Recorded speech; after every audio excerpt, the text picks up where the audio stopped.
Welcome back to the Kill YouTube channel. I'm your host, Owen, and today we're going to be going over and breaking down the film of new Buffalo Bills wide receiver prospect Justin Shorter, formerly of the Florida Gators. If you just want to see where I think Justin Shorter is going to fit in with the Bills, not only just this year moving forward, I do have a shorter video breaking that down. I'm going to post at the same time I post this film breakdown as well. So you can go click on over there if you don't really aren't interested in the actual specifics of the tape and going through play by play and showing you why I think of the way I think of him. Or if you're more of an NFL draft fan, you can watch this one and forego that one if you don't really want to or aren't interested in the Buffalo Bills. However, you can watch both back to back, and I think that would be really useful to seeing how or why I think the way I think for when it comes to the Buffalo Bills and what his role is going to be with them and why I think he's one of the better picks they've made, and vice versa. Seeing that video first, you might want to come back and see why do I believe the things I believe, and this could be good justification. So this video is going to be me breaking down his all-22 tape on 3 different games from the 2022 season, and the other video is just going to be me talking about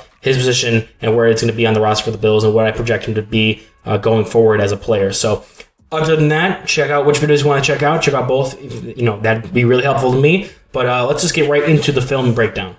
So our first play here is going to be an establishing kind of play where he's going to be on that more clear out route role where they used him a lot in Florida, and why he didn't have that much great production was that when he wasn't the number one read, he was most often being used as this kind of downfield, big-bodied speed threat guy, being 6'4", and even though he didn't run great at the combine, he was still able to show off some downfield threat with some longer strides and things like that. So you'll see him up top on this play here. He's just going to be used to clear out the corner and the safety to try to open up the eventual route, which is going to be this dig here. And he was able to pull the corner up, pull the safety back, and really allow the pass to be hit right here in the middle.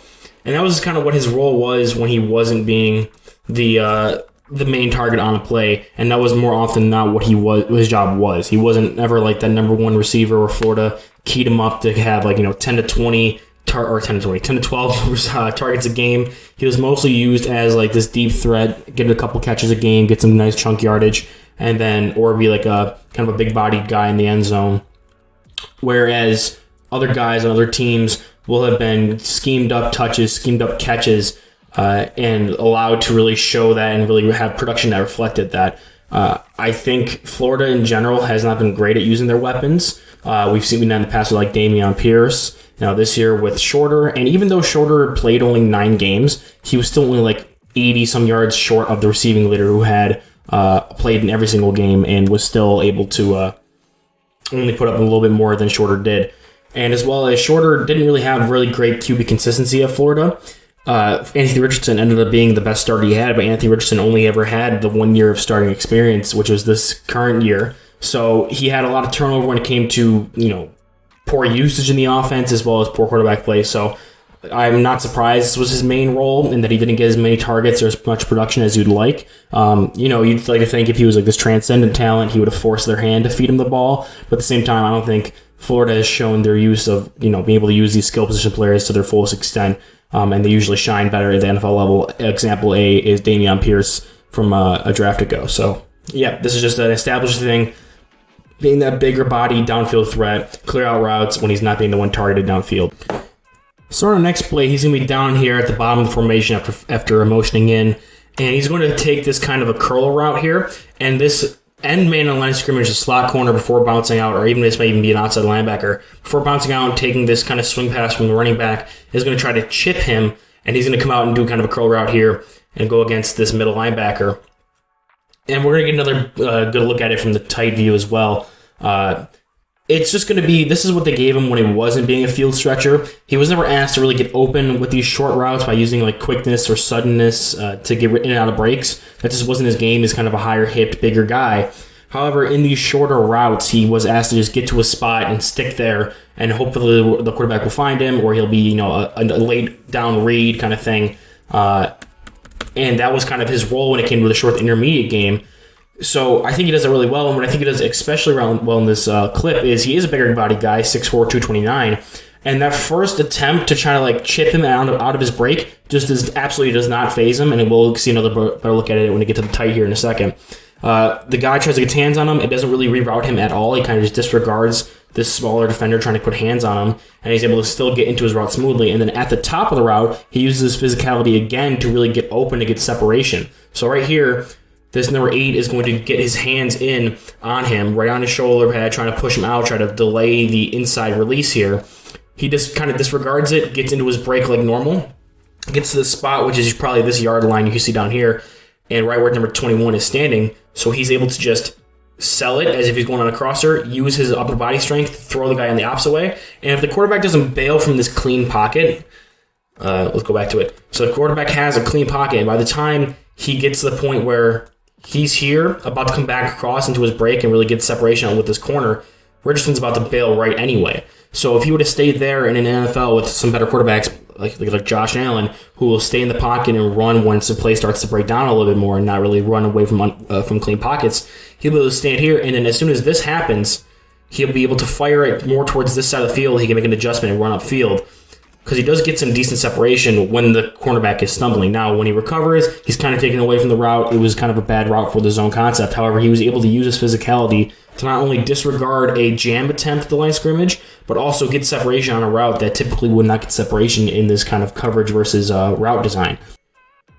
So here we have another example of him getting open over the middle and in the short intermediate using his physicality and kind of just disregarding those jam attempts. He's down here at the bottom of your line of scrimmage where the arrow is, and this DB it's zero coverage. So they're sending everybody to defend the run, and it's solo one-on-one man-on-man coverage.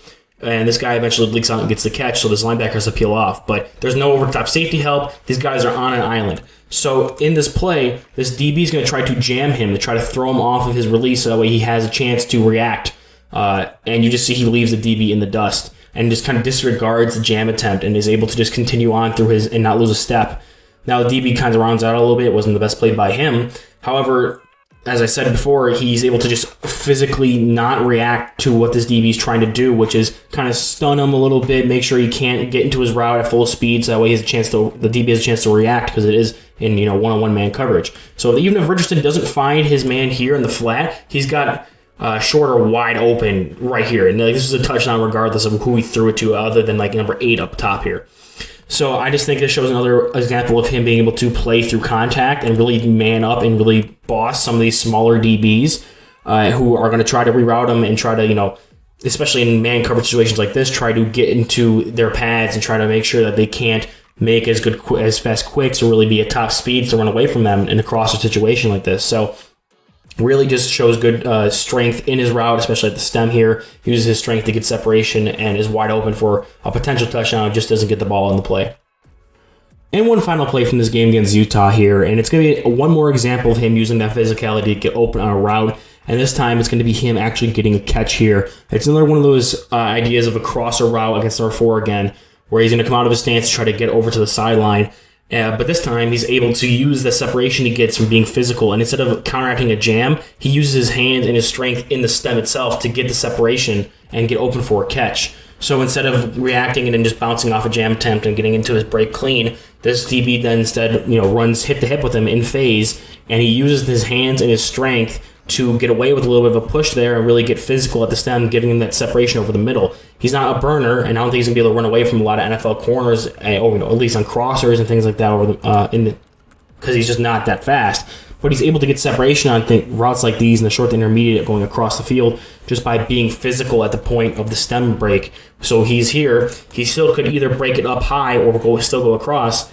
And at the point where he's about to make his cut, he uses his upfield shoulder there and his arm, gets extension, and then makes his cut and gets open, going across, working where the quarterback is rolling out to. So another example of him using his physicality, not only just to avoid jams, but to get open in these short to intermediate routes when he's not asked to really stretch the field. So now we have this game against LSU, and this is going to be the biggest statistical game I'm going to cover today. And you'll see why with this first play we cover. I think it's the second overall play this offense runs in this entire game.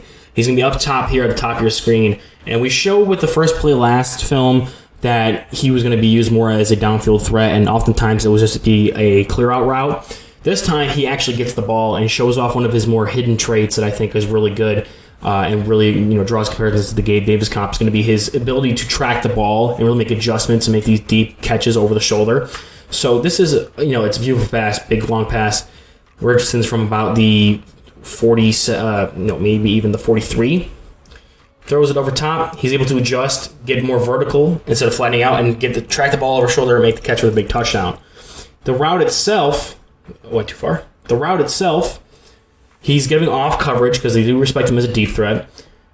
And he just is able to run past the DB, gives him a little bit of a head shake there, just kind of open his hips up, and is able to just burn past him. Now, he isn't a great speed guy. He didn't run all that great at the combine, and doesn't really seem to have, absolute burner speed, but he has NFL level speed. And if you're going to have somebody who's that big and can run a decent level of speed wise, being able to take the top off a defense is still possible because they have a longer stride.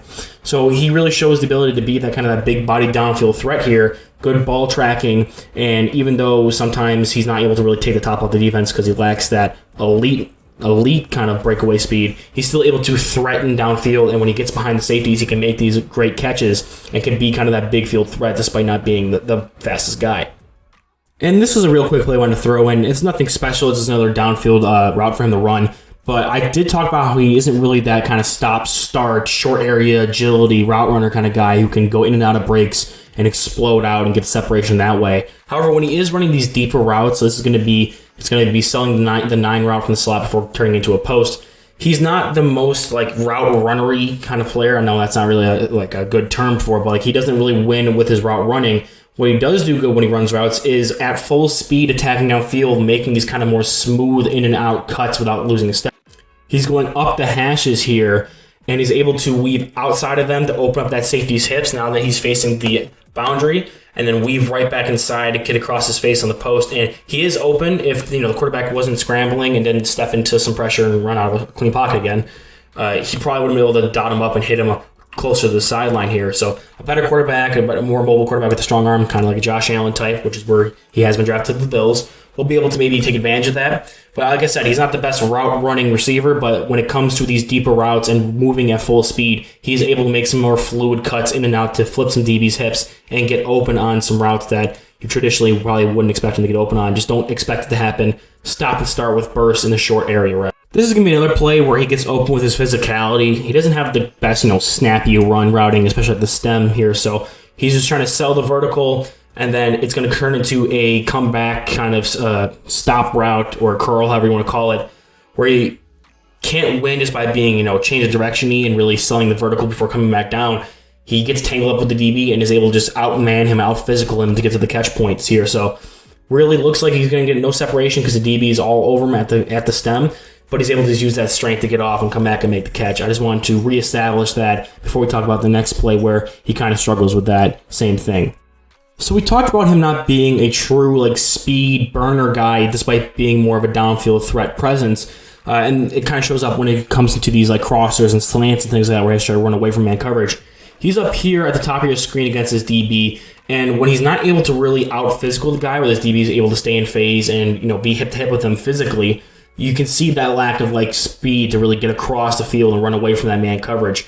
There should be a man coverage killer as crossers where you're just able to use your wide receiver who's faster to get across, and we've seen in the past with some other crossers, like in the Utah game, he was able to get physical at the stem on two occasions, once to a disregarded jam, the other one to just get the separation, and he just isn't able to do that here, and he lacks the speed to run away just athletically, so he needs to really rely on that physicality, and sometimes that just doesn't show up because there's RDBs that can handle that a little more. So I think maybe he could be a little more nuanced as a route runner to really sell this vertically first, to maybe get open on that concept. I mean, the play is busted almost immediately from the defense reading the play action, so it wasn't really a lot of help for him there.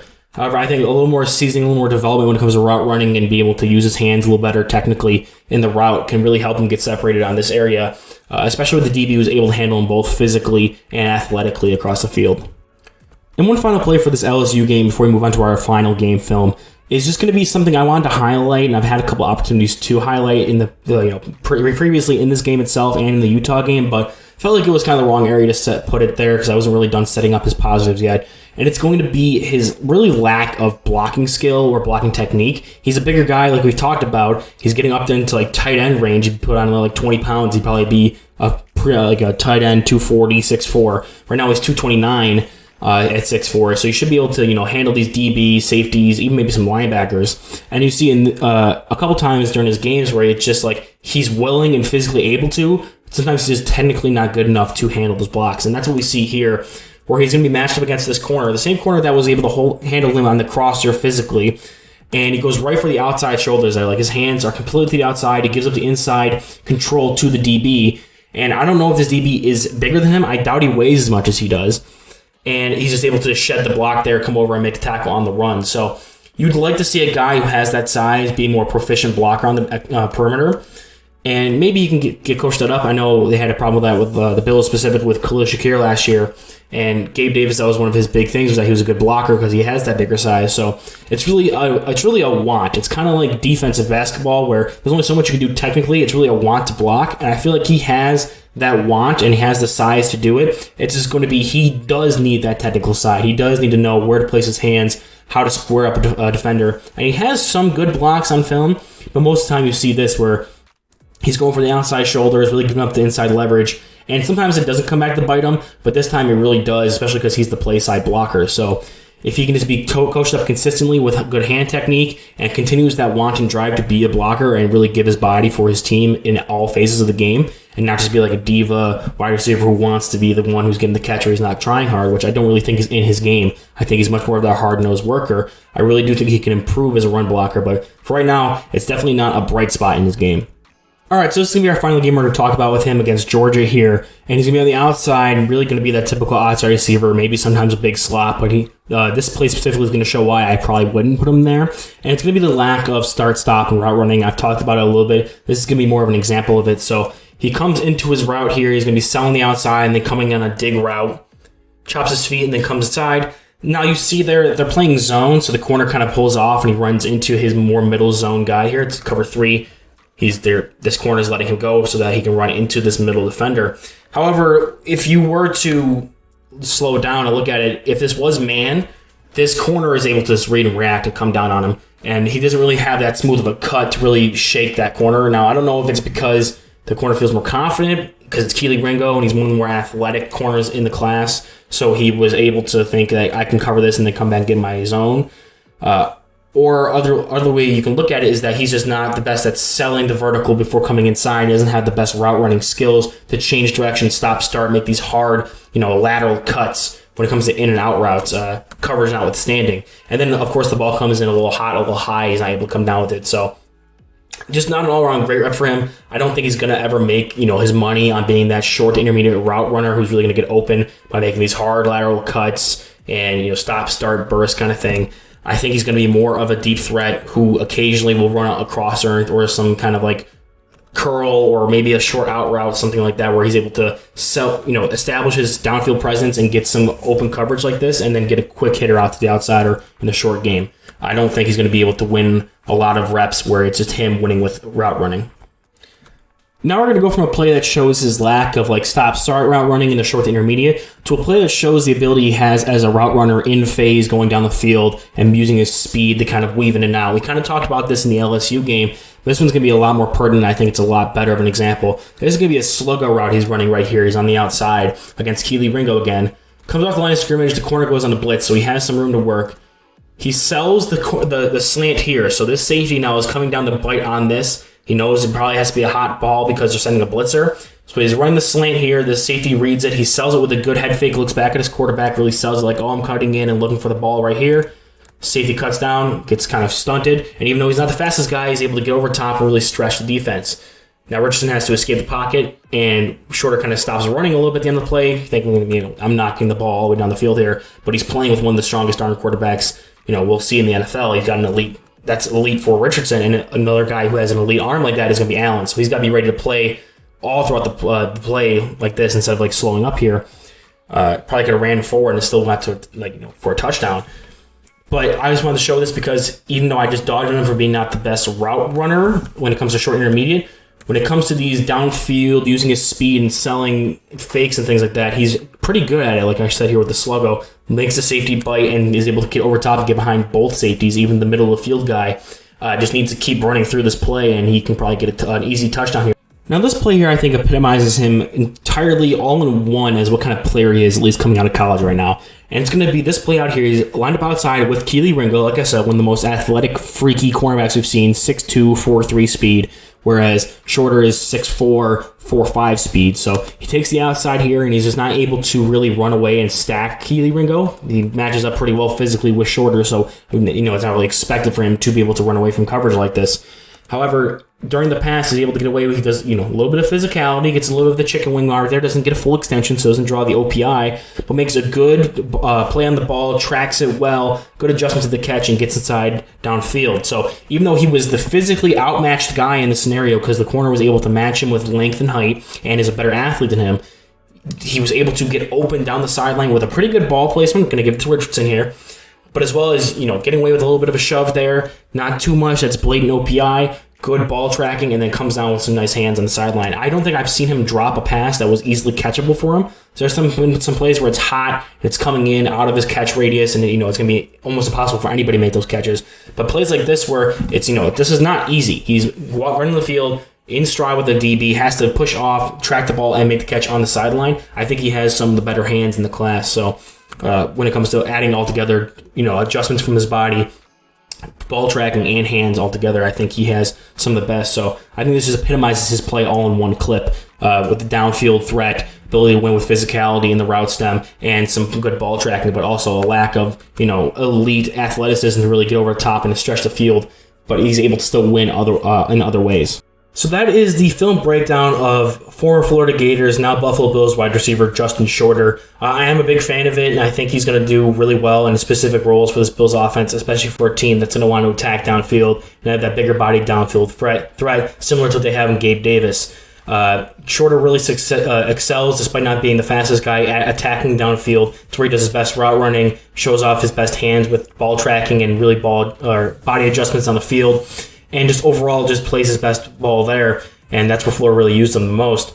Other areas I think he does really succeed in is using his physicality in the short to intermediate game to separate and get separation despite not being more of that agile, change of direction route runner. So despite him not being a well-rounded receiver and being able to attack all three levels of the field rather successfully and consistently, I think he can make an impact there every so often. His run after catchability, we didn't touch on all that much in the video, but it's not the best. Like I said, he's not super change of direction-y, so he's not going to be able to really make a lot of people miss with moves with the ball in his hand, and it wasn't really given a lot of opportunities to do so on tape. He's more of just a straight line guy, bounce off some tackles, truck some guys because he's bigger, but other than that, I don't think he's really going to be that guy you're going to go to be a player who's going to be the ball carrier in a screen game. He's going to be more of a blocker.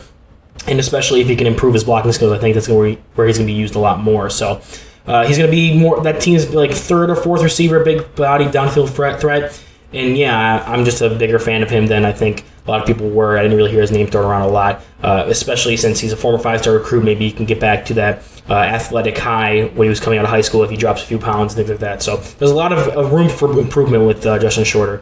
If you want to see where I think he fits into the Bills offense, go check out the Buffalo Bills video I have posted. Other than that, I'll see you guys in the next one.